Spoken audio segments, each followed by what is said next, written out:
Morning, class. Good morning. Too occupied with your assignments. Okay, anyway, let's pray and let's start off. Let me go ahead and, pray this morning. Father God, we thank you for your presence in our lives. We thank you, God, that we have an opportunity to go deeper in the Word of God. We especially pray, Lord, when it comes to the apostolic, that you will give us a clear understanding and enable us, oh God, to recognize the grace, recognize the apostolic ministry, and Father God, to God, release the apostolic through each one of us. Thank you once again. In Jesus' name we pray. So far, we've been noticing that the apostolic is, very, um,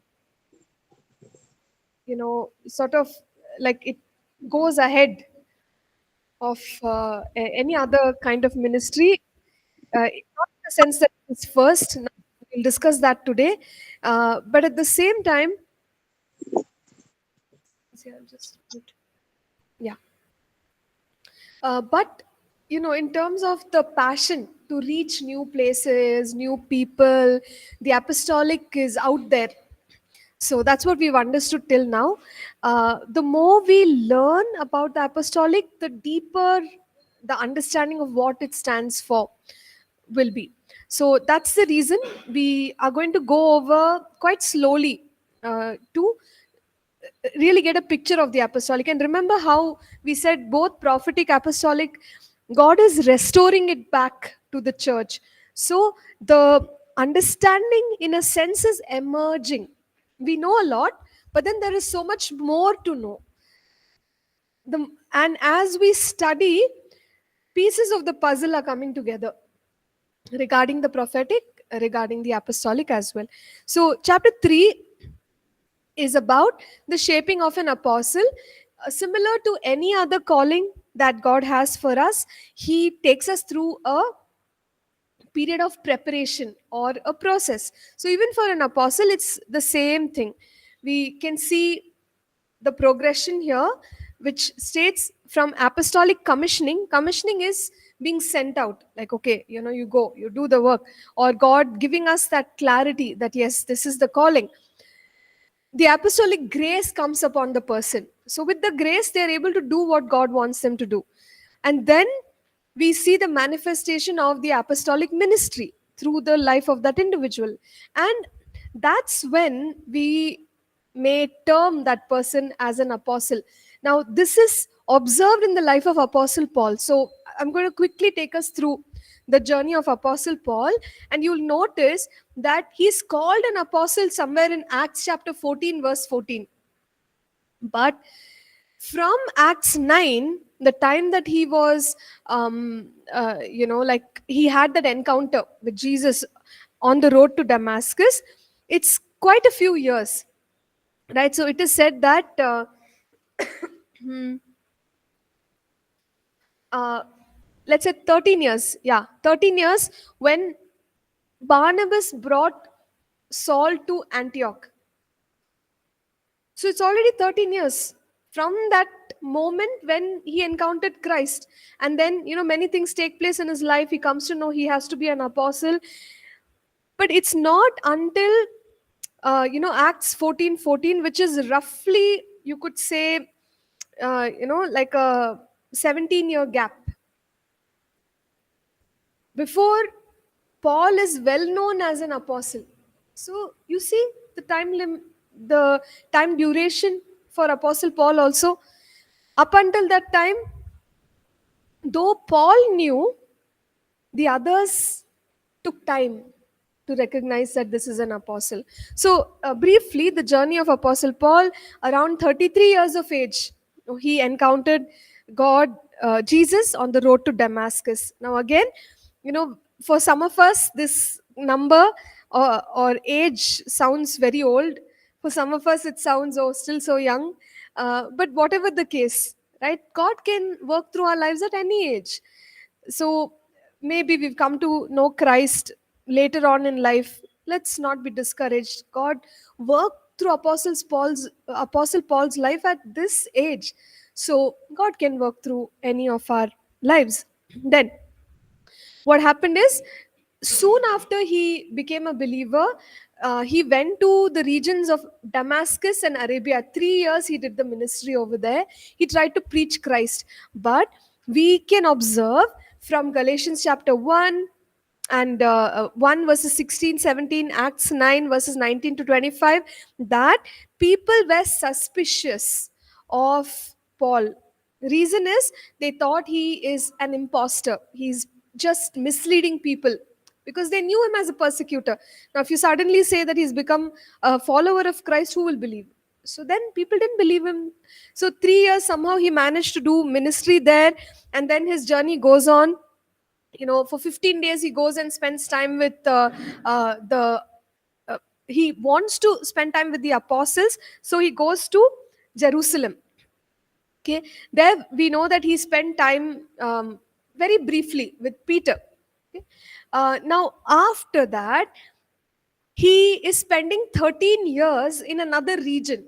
So which is this region? It is Tarsus, Syria, Cilicia. So we can observe, almost like 16 years have kind of gone there itself. Why are we talking about all this? See, the moment he was called, we don't see the ministry manifesting in a strong way. We don't see the grace manifesting in a strong way.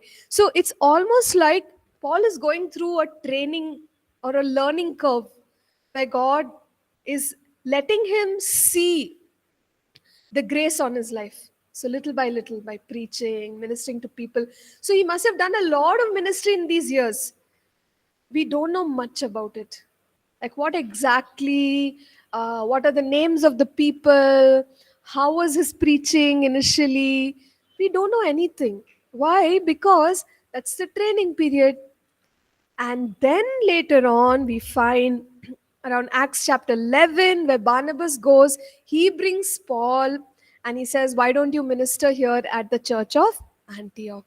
So there is when we suddenly, from Acts 9 to 11, uh, Paul is missing in action, right? Soon after his accepting of Christ, there are other things that are talked about. Peter's vision, the trance, Peter ministering in Cornelius's house. So the focus goes off to all of those things. But eventually, Paul is back on the scene. But the duration that he spent serving the Lord without being noticed, that's the point. Nobody's saying Apostle Paul, Apostle Paul. Nobody knows Apostle Paul. Or even if they knew him, not sure if they thought he's like apostle or anything. Right? So the grace is there, the ministry is happening slowly. Now, Acts 11, he's already serving at Antioch. But Acts 12, Acts 13, finally Acts 14, along with Barnabas, for the first time, the Bible calls him as an apostle. Quite a long journey, no? So will we be patient if we knew that I have a call to be an apostle? Okay, 2 years I'll wait. 5 years, okay, fine, I'll wait. 10 years, it's already long. We need more patience. For Apostle Paul, stretch 17 years, nobody is calling him apostle. Can you imagine? So the point is similar to the prophetic, even the apostolic anointing has to be nurtured, developed. So God allows for time, preparation time. We are in a hurry. Like today I came to know I have a pastoral calling, tomorrow I want to be a pastor. But it doesn't work like that. God wants us to go through a journey. Why? What is the reason? Any reason why?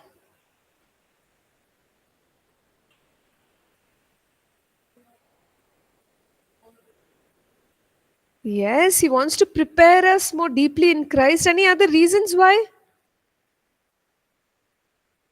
Why is it taking a while? Prepare what? Okay, equip in the word. Any other important aspects for ministry? What do we need? Just as to gain wisdom Yes. and align ourselves with God's, the way God wants us to live a life like Christ has shown us. Amen. Yes, yes. So, wisdom, can we call it character?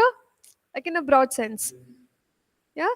So, beyond what we can do for God, the motivations of our heart, right? The clarity of the vision, the determination for the purpose, the true passion. God is interested in all these things, and it takes time to build it up in us. So we generally say God is not in a hurry. We are in a hurry, but God is not in a hurry. The more we cooperate with God, the faster He can do the works in us. Sometimes we have our own agenda, own planning, own, like, let's say, strategy. Everything is mapped out. We want it to go like that. That's when we feel we can serve God well. But God takes us through a journey, and it requires trust, obedience, patience if we don't cooperate. No, it's like Moses' story. Calling is there, recognition of calling is there, grace is there, but lack of obedience. He thought he can do it in his own strength. He went and killed an Egyptian. And from that point onwards, he has to run for his life. Everything changed for him. Why? Was it God's plan for him to go, be in the wilderness 40 years and then see the burning bush and then go do what God is calling him to do? No, God did not want a delay in his life, but unfortunately, disobedience causes delay. So we must align ourselves to God's method of doing things, God's timetable. Uh, Sometimes it's true, we don't have all the answers. We may wonder, why, Lord? Why like this? Why so much training? I feel ready. But God says, no, I'm preparing something inside you. And it's when we are developed, that we are actually able to do what God is calling us to do. Because at that point, we have the capacity, and only God knows what kind of capacity we need to be an apostle, to be a prophet, right? In the fully matured way of functioning in that office. So in this case, we are discussing about the apostle. We'll talk more about the characteristics of an apostle as we go ahead, and then we will realize, oh my goodness, this kind of work needs to be done. No wonder God is taking the apostle or the the person in the office of the apostle through such rigorous preparation. Okay, so yes, God prepares the apostolic or the apostle very similar to the way He prepares anyone else. So let's also recap the progress. It goes from receiving the commissioning to understanding the grace on our lives to serving in the ministry for a while, and then being recognized by people around us as whatever, apostle, prophet, pastor, teacher, so on. Right. Any thoughts, questions? We are going to jump into understanding the word apostle and understanding the apostolic ministry some more. But before that, based on what we have discussed, are there any comments?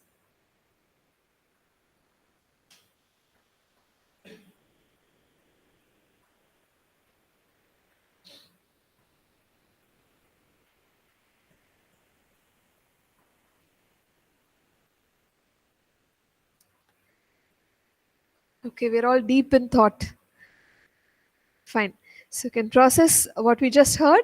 Now moving on to the characteristics and function of present day apostolic ministry. So we will notice that there are many aspects to understand. So I'm just going to go point by point and you can follow your notes. Um, we'll finish all the points given here and then look at the word study with the word apostle. So, what are the functions and characteristics of an of apostolic ministry or a present day apostle? So, primarily, it's got to do with being a pioneer. Who's a pioneer? Whom do we call as a pioneer? Yes, who starts something. Someone, Yes, Akhil? yeah, someone who starts something. Right. So, someone who begins a new venture or someone who has implemented an idea for the very first time. Usually, in my mind, I think of, like if you have a forest area and like the olden days, they used to go on voyage and enter those uncharted territories and it's all forest land. It's going to take one person to walk into that place for the first time ever. So let's say I'm that individual, I step into that land, there is no path, there's no road. I have to make the road. So you can imagine, I take a sword or whatever that instrument is with which you cut the plants, right? So then you start just cutting the plants and you start walking through that dense forest and somehow you made it to a water stream. Now the people who may land over there after a week or after a month, when they come, they'll be like, somebody has been here before. That individual who came first. So if that was you and me, we are the pioneers. Do you think it's easy to be a pioneer? Question is very easy. You just have to give the answer. Is it easy to be a pioneer? Absolutely not. Because there are many dangers, many unknowns. It takes a lot of courage to step out and be the first person. Like we could say, you really got to be daring. So the apostolic is like that. That anointing is like that. First time, they don't mind. Okay, they'll just that with that anointing, people who are apostles or people who are displaying the apostolic anointing, that sense of fear, no, we'll look at them and we'll be like, how can you do this? But they are very bold. No, for the extension of God's kingdom, let's step in, let's do this. They're very risk taking. So that's the characteristic of the apostolic. Now let's read a couple of scriptures here. We can go straight to 1 Corinthians chapter 12 and verse 28.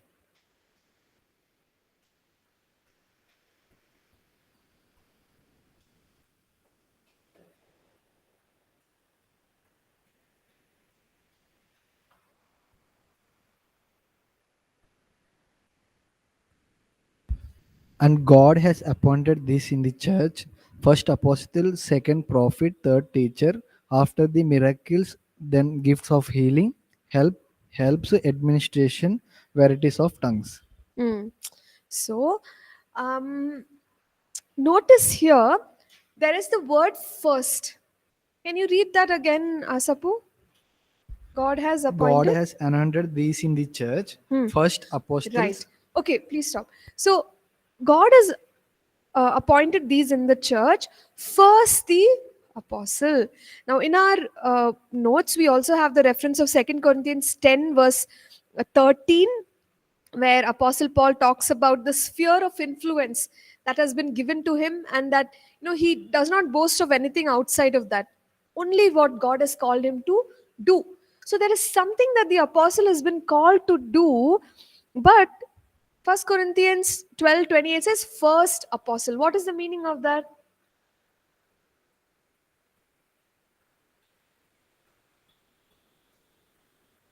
First apostle. So then, does it mean that we have to give the most honor to the apostle? Second is prophet. Okay, so then if there is an hierarchy like that, we'll make them sit like that. Okay, apostle, you sit on the stage. Prophet, you sit little lower. The next person, you sit here, below. Is that what it means? First apostle. No, sister, there is no hierarchy. Okay, Only it's about leading the ministry, building up the churches, and establishing. okay, great. So yes, Sister Lucy. So it is the way you described it, because that word first in the Greek is the word proton. So when we look at the meaning, proton means first in time, first in order, rank, importance. So you remember what we shared about pioneer? First entry. Doesn't mean that that individual is the greatest of all other individuals. Just that first they had to go. Then only they can make a way. So that is the meaning of first apostle. So there's no ranking in the fivefold ministry offices. We must remember that. So when it comes to an apostle, they are generally first in understanding truths and revelations. They become pioneers, so to speak. See, when we say pioneer, let's not think that they are going to tell us something outside of scripture, something so new. Sometimes in the Christian world, people like if you say, oh, mystery revealed, or five secrets, something like that. People like it. Oh, revelation out of the word of God. But that's not what it means. It means like hearing in the now, like what is God doing now, and the depth of his word is there, we can't change it. But in depth, some new revelation, some new understanding. It'll never contradict the overall integrity of God's word. So apostles tend to be pioneers in understanding and revelation of God's word. They tend to be pioneers in expanding the kingdom of God into new territories. So that we already understood. Moving on.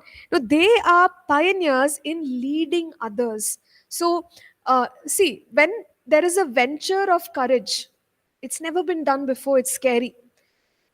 If one person can stand up and go do it, everyone will do it. Yes or no? See, even like kids, if we just put off all the lights here, it's very dark. All are scared. Oh, I'm not going, you're not going. Everyone's scared to come inside the room. One bold kid says, hey, what is there? Nothing. I'll go. Goes, switches on the light. Next time onwards, every child is like, there's nothing in that room. But you need a leader. That one child who came and said, I'll do it. I'm not afraid. That's the leader. So, in the same way, the apostles are those first ones. They're very bold. They uh, give us that, like someone to look up to. If they can go, if they can do, we can do. But in the beginning, it is a little scary because they are doing risky things. But if they do it once, everyone else has confidence. They follow the leader. So that is the apostle for us. Pioneer who is leading people from the front. Okay? Now, again, going in further, whenever we look at this word first apostle in 1 Corinthians 12:28, this hierarchical understanding, we shouldn't put that to interpret it, because we've already seen it means first in time, first in rank. Secondly, there is a harmony in among those who are serving the Lord. So if we consider the Godhead, the Father, Son, and Holy Spirit, tell me who's better. Sister, they are all equal, sister. Yeah, so it's very similar. Like when it comes to the interpretation of the fivefold ministry offices, the functions are different, and we talk about those functions. It's so different functions are needed at different points in time, but that doesn't make one better than the other. Okay, so we've got to remember that, and of course, we will not deny that the apostolic anointing carries that governmental authority, and is pioneering and all that. So there are some of those exceptional qualities, but it's not like one is better or one is above. So everyone got it? Yes, great. So some more characteristics of an apostle. Firstly, pioneer. Secondly, establishing foundations for lasting works. If we go back, you remember the category of apostles? What are the categories? 1 second lag. Shouldn't be there. What are the categories of apostles? Hmm? Apostle, evangelist, prophet, sister. Categories of apostles. We discussed it. Very good. Apostles of the Lamb, then founding apostles, and then the present day apostles. Do you all recall? Can you recall this? Okay, fine. So, when we talk about apostles laying a foundation for lasting works, that is referring to the founding apostles. Okay. However, if we consider the apostles in our time and age, they are also people who lay foundations. How can we say that? Planting of churches. What is that?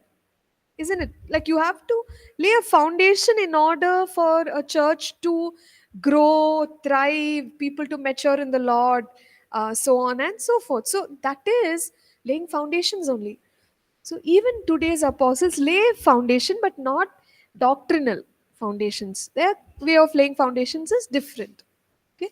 So yes, so this is another characteristic of apostles, that is laying foundations. They are very strategic in what they do. So whenever we think of foundation, imagine that I want to build like a 50-story building. Okay. And I'm laying a foundation. And I'm also wanting to build a 3-story building, and I'm laying a foundation. Which foundation is deeper?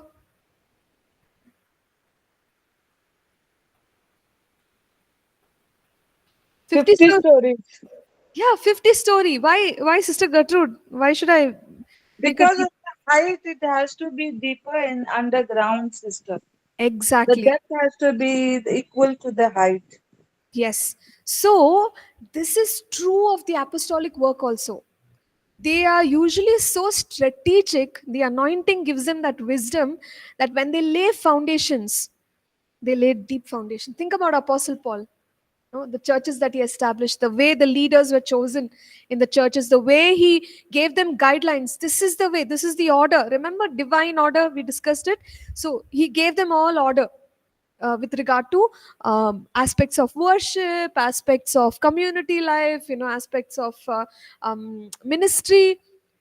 Deep foundation, to the extent that today, by God's divine way of working, whatever Paul wrote as epistles are the scripture text for us.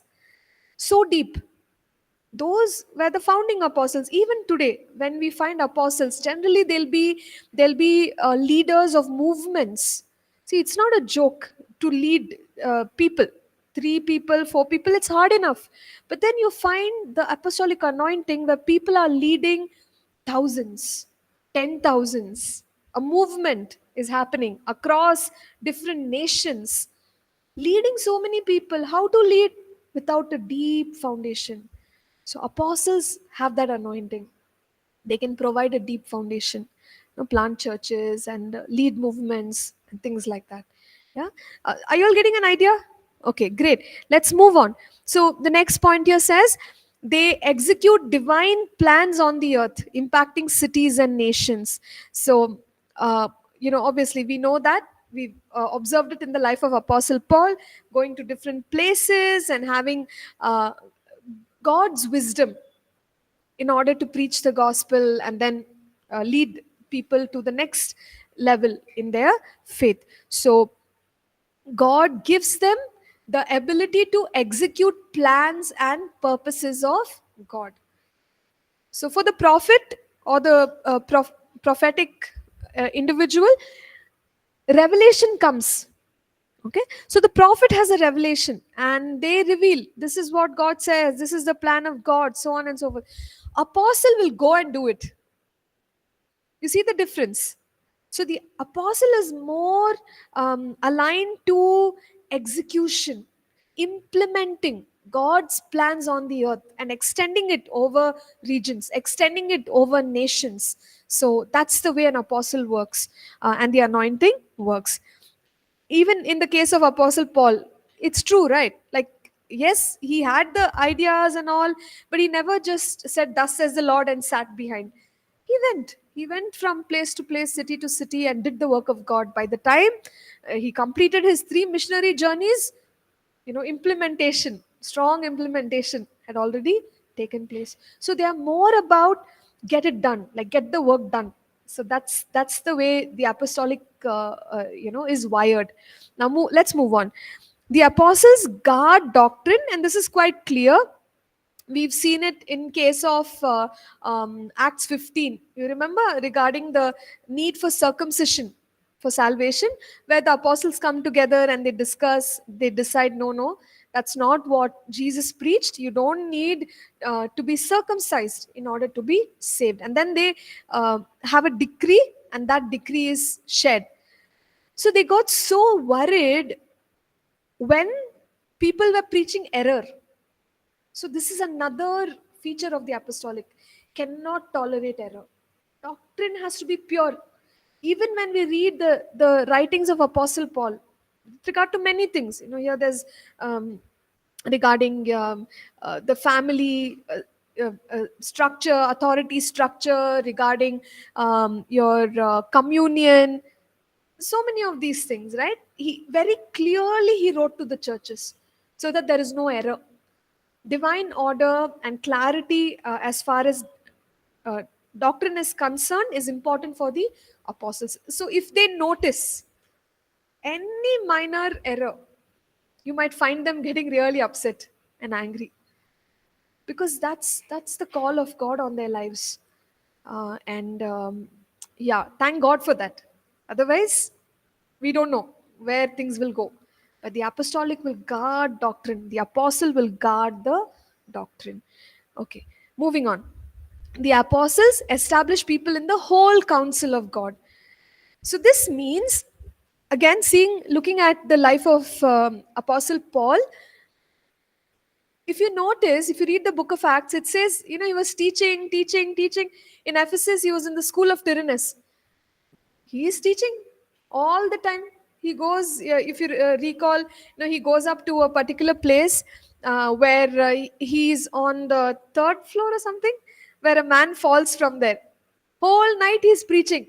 Sometimes I wonder, Paul, what are you preaching? How much do you know? Like, you're non-stop preaching. Okay, but that's how the apostolic anointing is. They want the believers to know the truth of God's word from every side. They want a thorough knowledge of God's word. So they proclaim the whole counsel of God. What is the whole counsel of God?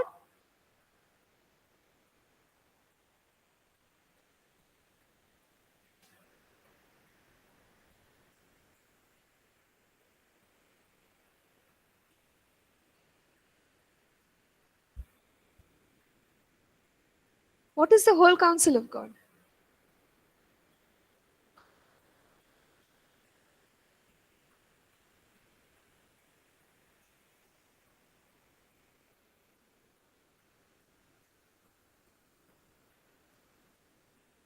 Is it his like revealed will and purpose and plan? Okay. Like, So, see, the whole counsel of God means understanding. Yes. So, Sam is saying entirety of scripture, understanding the truth in its entirety. So, generally, when a word is proclaimed, for example, let's say grace, grace, people are preaching grace, and we must have heard that a lot.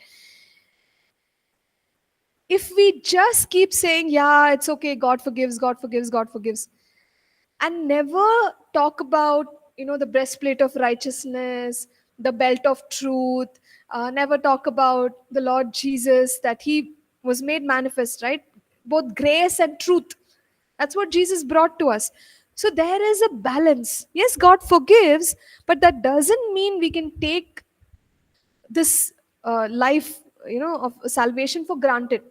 I can't intentionally sin and say God gives grace. Now, if we only proclaim grace, grace, grace, what happens? It's skewed, or it's very one sided, because there is a balance to it. Yes, God is a gracious God, very loving God, very forgiving God, but He's also righteous. He's also very just. That's the balance where we need to proclaim this as well as that which is wholesome. Otherwise, it's one sided, and that's not going to benefit the believers, right? So when one is proclaiming, they must understand these things, that yeah, this is the we understood the word in its entirety, and we are preaching it in its entirety, not just one. Like sometimes people use terms like pet doctrine, like I only like that, I only want to preach this particular subject. Nothing wrong with it. Yes, all this is in the word. But there are many other aspects also which the believer needs to be informed about. So the apostolic is passionate about establishing people in the whole council. Now we understand that is the meaning of whole council, everything. Now, moving on, the apostles activate and equip believers for spiritual ministry, and that's quite, very clear, because in Ephesians 4 it says that the fivefold ministry offices is to equip believers. So obviously, even the apostolic is meant to equip the believers. Moving on, apostles raise up and release others in leadership and ministry. So, a very good picture of an apostle is a spiritual father, because an apostle will generally have many leaders under their wings. An apostle will be concerned about the spiritual life and ministry of younger leaders, and always be looking out for them. So an apostle is usually like that, as a spiritual father. Now we know that was the role that Apostle Paul also played, and he spoke of himself as a spiritual father. What are all the tasks that he undertook? He was intentional to identify new leaders, intentional to develop them. uh, Time to time he stretched them. He sort of put them in a risky place, like Timothy. Okay, you're the bishop, and Timothy is scared. How am I going to lead these people? And Paul writes Timothy, you've not received a spirit of fear. Be bold, Timothy. Do the work of God. So instructions. That's the work of a father, where he's stretching their limits so that they can grow up, they can serve God long after he's gone. So he prepared them like that. And then, we see there comes a time when these leaders are ready. So ordaining them, or appointing them, delegating them, and saying, or commissioning them, and saying, okay, this is the call of God on your life. You're ready now. Go, do the work. So we see that in the New Testament, when leaders were ready, they were commissioned, they were ordained. So even today, that's what apostles do. They'll develop, mentor. Time comes, commission. Go. You plant a church. You do the work of God. And also, it's very like, like almost like a network. That's how they work. They like to nurture leaders, and also connect across various works that God is doing. Okay, so they're very good connectors. So you have Apostle Paul. uh, See, Barnabas is also an apostle. Barnabas connected to Paul, and Paul is connected to several other apostles. So they all work together, and that's how they function. Then apostles establish order in and among churches. We've discussed this quite a bit. We've said that in doctrine, in the way things are functioning in the local church, and the lives of people, there are many instructions that apostles generally have, so that things are done in a proper way. And they also make decrees. That means that once a decision is made, it is communicated clearly to the people, so that there is no doubt, no confusion. So that's how they work. Then apostles carry the capacity to speak to leaders and authorities. Very similar. Even in the prophetic, we said the prophets can release a word for a person in politics, or some sort of a leader. Even the apostles are called to minister to leaders. So where do we see this in the life of Apostle Paul? There is that prophetic word, to Ananias. God reveals and says he has to stand before kings, he has to stand before all these leaders. And also later on we observe that he stands before many of these kings and people in authority towards his trial. So he actually does it, right? So this is how the apostles have the opportunity to minister to those in authority, yeah, or those in leadership. Now, apart from this, a couple of other points. We will discuss this and stop. I think there's no time for word study. We'll take that up in the next class. Apostles show godly independence. So, what is the meaning of this? Basically, apostles don't mind stepping out alone if they have to. Paul was like that, so independent. He's ready to go. Okay, I'll go before you. You join me later. He's not afraid. So apostles don't mind being by themselves if that's what they have to do to complete the work that God has given them. So they'll boldly go. We see this in the example of Apostle Paul, and so some scriptures are given for us here. And I think we get it, right? Apostles are very bold. They don't mind serving alone if there is a need to do it, but they'll get it done to accomplish God's purposes. The apostles manifest the supernatural signs and wonders. So we've seen that, in the beginning of the course when we started, we saw the scripture from 2 Corinthians 12:12, where with mighty signs and wonders, Paul says, "This is how I preach the gospel to you." There were signs and wonders, or the supernatural is manifested. So it's part of the impact of the apostolic. Think about Paul's life. I'm going back to Paul because classic example of an apostle. He's casting out demons in cities. He is proclaiming judgment on a sorcerer. Some crazy things are happening. He himself is experiencing supernatural healing. So the supernatural was very much part of the journey. We can't do God's work our way, it has to be done His way.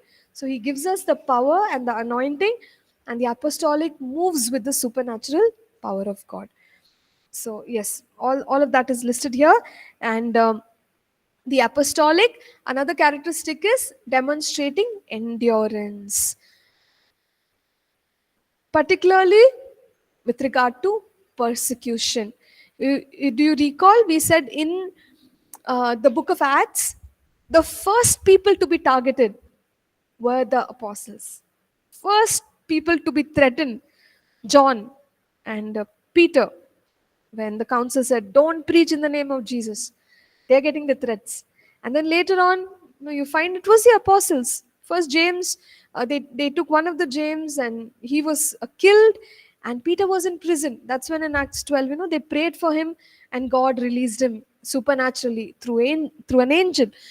But notice how it was the apostles.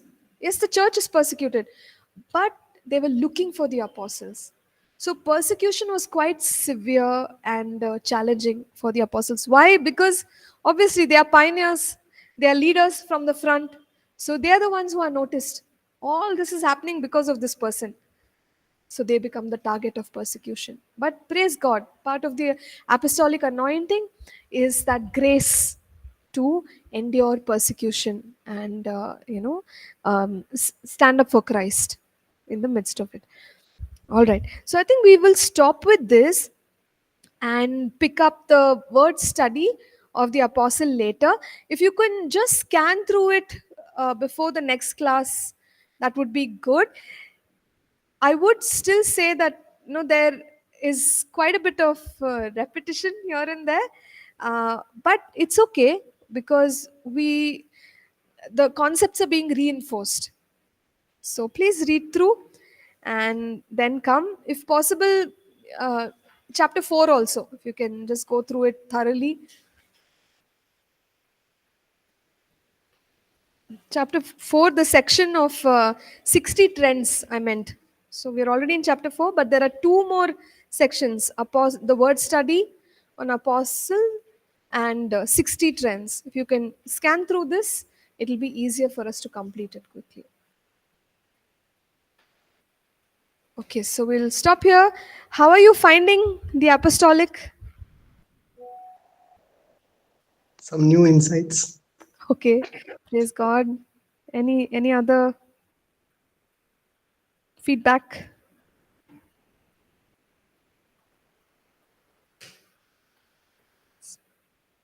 I'm just wanting to know, like, in one place I read somewhere, Jesus was telling, like, don't call anyone father in this earth. And here we read, like, apostle is like a father. Mm. So I want to know about this. Yeah, see, we can understand it in its context. Don't call anyone father doesn't mean we don't acknowledge or honor people in our lives who are physically our fathers or naturally our fathers or spiritually our fathers. It doesn't mean that. Okay? Uh, because you see that Apostle Paul is saying he's the spiritual father. He calls Timothy my son. Okay, so then there is no contradiction there. In that case, what is it that Jesus was trying to say? Basically, Jesus was saying, depend on me more than anyone else whom you look up to. So that's the essence of what that scripture means. Is that okay?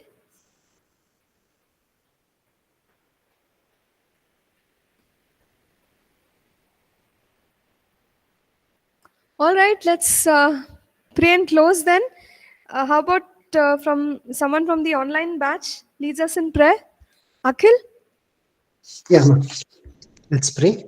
Loving Heavenly Father, we thank you, O Lord, for your word that is true. We thank you for so many insights that you have given to us, especially in the apostolic ministry and in the fivefold ministry. We pray that we will continue to hear and put that into practice, and we look forward to hearing from you on our specific calling that you have purposed in each one of our lives. Thank you for Pastor and all the arrangements that have been done. We pray for your blessings throughout this day. In Jesus' name we pray. Amen. Amen. Amen. Thank you. Thank you, everybody. God bless Thank you. you, sister. Thank you, Thanks. sister.